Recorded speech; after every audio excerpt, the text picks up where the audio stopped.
First question में हमें क्या दिया हुआ है, इंटीग्रेशन लिमिट्स दी हुई है 0 to 1 और ये अंदर फंक्शन दिया हुआ है। तो इसे सॉल्व करने के लिए with respect to with the help of famous technique of integration, तो कैसे करेंगे, सबसे पहले इसका फर्स्ट स्टेप होता है कि हमें इंटीग्रेशन में एक मतलब कि एक कोई सा भी न्यू वेरिएबल इंट्रोड्यूस करना है। वो कैसे करें ये देखते हैं। हमें अभी इंटीग्रेशन दिया हुआ है 0 to 1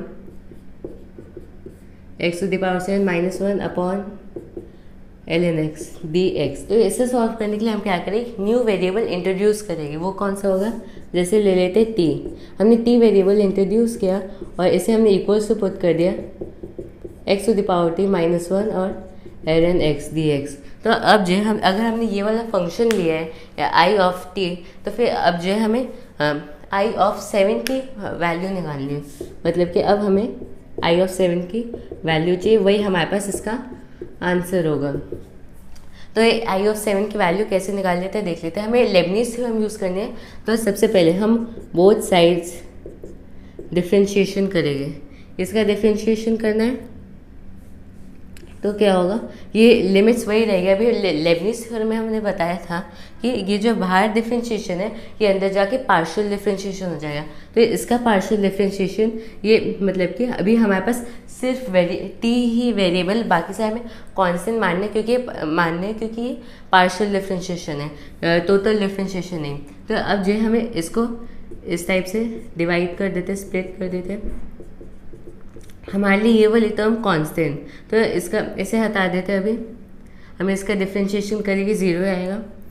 नेक्स्ट इसका करते तो हमारे पास इसका डिफ्रेंशिएशन आ जाएगा x⁻7 नहीं, x⁻7 नहीं, x⁻t into ln x by ln x। तो ये नीचे ln x कांस्टेंट है क्योंकि हम तो partial differentiation with respect to t कर रहे हैं। तो ये जो ln x cancel, integration 0 to 1 x⁻t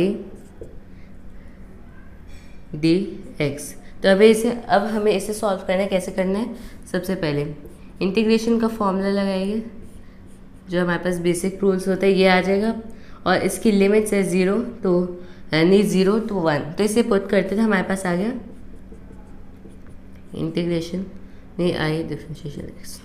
तो अब हमें ये वाली चीज़ मिल गई। तो नेक्स्ट हमारा जो इम्पॉर्टेंट स्टेप है, तो उसमें क्या करेंगे, सबसे पहले हमें किसकी वैल्यू चाहिए थी, i ऑफ 7 की वैल्यू चाहिए। तो अब जो हमारे पास ये दिया हुआ है t का फंक्शन, तो अब इसे हम विद इंटीग्रेशन करेंगे with respect to t 0 to 7 वाली लिमिट में।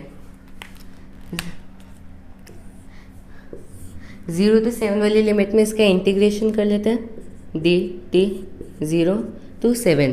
तो ln